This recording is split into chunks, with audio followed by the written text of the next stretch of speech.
So picture this. There's a world called Aethoria. It's not like your world, unless your world has floating islands and rivers that glow with soft silver light. The air here buzzes with magic, a kind of energy that connects everyone and everything. The coolest and maybe weirdest thing about Aethoria is how memories work. Here, memories aren't just stuck inside your head. They can be shared. People can touch a special crystal called a Lumina shard and project their memories for others to see, like a magical movie night.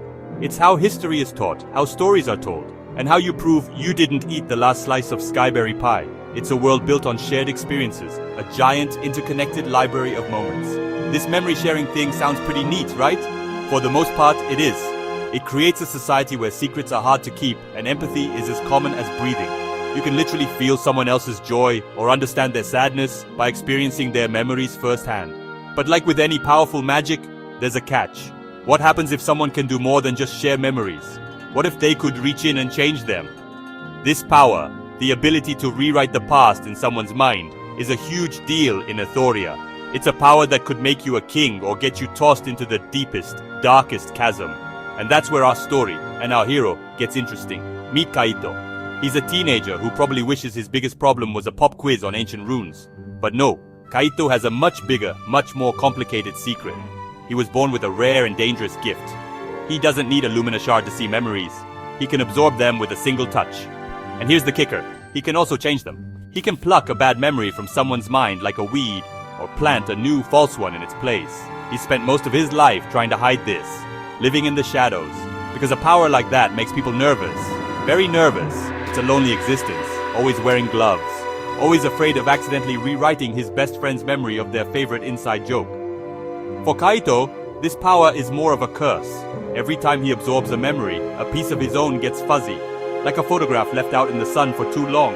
He's constantly battling to hold on to himself, to remember who he is underneath the jumble of other people's experiences. Imagine carrying around the memories of a grumpy baker, a brave knight, and a terrified squirrel all at once. It gets crowded in there. He worries that one day he'll absorb one memory too many and forget his own name, his own past, becoming nothing more than a collection of forgotten moments. His life is a tightrope walk over a canyon of forgotten identities, and the wind is starting to pick up. One day, Kaito's life of hiding comes to a screeching halt. He gets a visit from a group so serious they make librarians look like rock stars, the Chronicle Keepers. These are the official guardians of Aethoria's history. They protect the great library of memories, where the most important moments of their world are stored in massive glowing crystals. They're the ones who make sure no one goes around editing history to make themselves look good, or to erase a major screw-up. They're basically the history police, and they usually don't make house calls, especially not to a kid living in the back alleys of the capital city. The Keepers don't come to arrest him though. They come with a job offer. A very big, very dangerous job offer. They tell him about a legendary artifact, something whispered about in dusty old scrolls, the Echo of Eternity. They believe it's real, and they need someone with Kaito's unique talents to find it. This echo isn't just a shiny trinket. It's said to be the source of all memory magic in Aethoria. It's the master key to every memory that has ever been or ever will be. The Keepers are terrified it could fall into the wrong hands, which is why they need a memory thief to catch a potential memory thief. The irony is not lost on Kaito. To help him on this super important, probably going to get him killed quest, they assign him a partner. Her name is Lila. She's everything Kaito isn't. Loud, confident, and ridiculously brave. She's a warrior from the Sunstone clan, trained since she could walk to fight with twin daggers and a sharp tongue.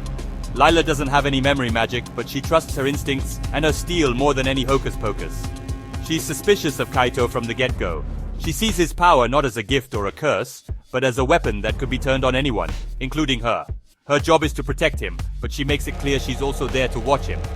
And then there's the other major player in this game, a shadowy figure named Arcturus. He's the reason the Keepers are in such a panic. Arcturus is a former Chronicle Keeper, a brilliant historian who became obsessed with the Echo of Eternity. He believes that controlling the past is the only way to secure the future. He's also looking for the Echo, and he's got a head start, and way fewer morals than Kaito's team. Arcturus is a master manipulator, a ghost in the system who can twist memories and people to his will. He's the big bad wolf, and Kaito has just been handed a red cloak and a picnic basket. The quest is even more dangerous than it sounds. As Kaito uses his powers to follow the trail left by Arcturus, he faces his greatest fear. With every clue he uncovers by absorbing a memory from an object or a person, a little piece of himself flakes away. He starts forgetting small things at first, like his favorite food or a childhood song. But then the gaps get bigger. He looks at Lila and for a terrifying second can't remember her name. He's losing himself in the mission, becoming a hollow shell filled with the echoes of others. The very power he needs to succeed is the thing that's destroying him from the inside out. This makes trusting Lila incredibly difficult. How can you trust someone when your own mind is playing tricks on you? He needs her strength and her knowledge of the wild parts of Aethoria, but he's terrified. What if he accidentally absorbs one of her memories? What if he changes her without meaning to? Lila, for her part, struggles to trust him back. She sees him wince in pain after using his powers, sees the vacant look in his eyes. She has to put her faith in a boy who might forget he's her ally mid-battle. Their partnership is a fragile thing, built over a chasm of doubt and fear, and Arcturus is doing everything he can to break it. The echo of eternity, they learn, is more powerful than they ever imagined. It's not just a memory storage device, it's a temporal anchor. It doesn't just hold memories of the past, it connects to time itself. Whoever controls the echo could do more than just make people forget who ate the last pie. They could rewrite history on a massive scale. They could erase wars, bring back fallen heroes, or prevent disasters. But changing time is a messy business.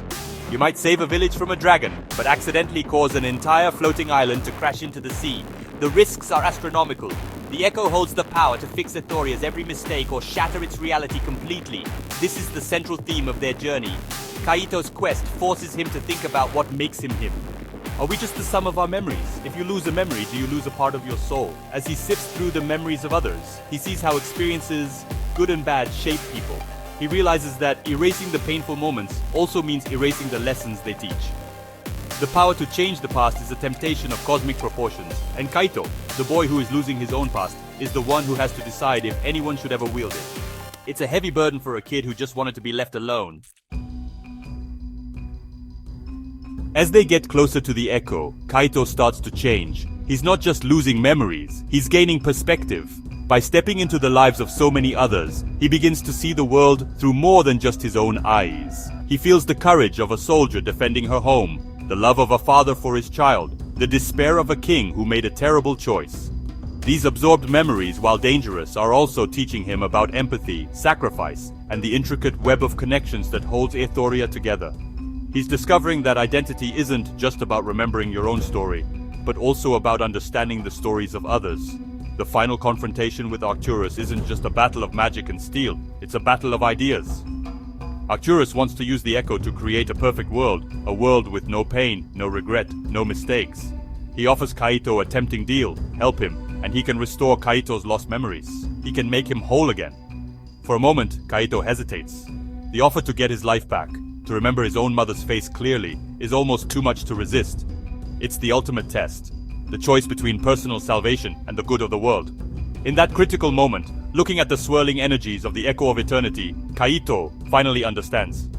He looks at Lila, who has stood by him despite her distrust. He thinks of all the memories he's witnessed, the beautiful and the tragic, and realizes they are all important. A world without painful memories is a world without growth, without courage, without love born from hardship. He realizes that his identity isn't just in the memories he's lost, but in the choices he makes right now. He is the boy who protects his friends. He is the one who understands the value of every story, even the sad ones. Kaito makes his choice. He turns his back on Arcturus' offer and decides not to control the Echo, but to protect it.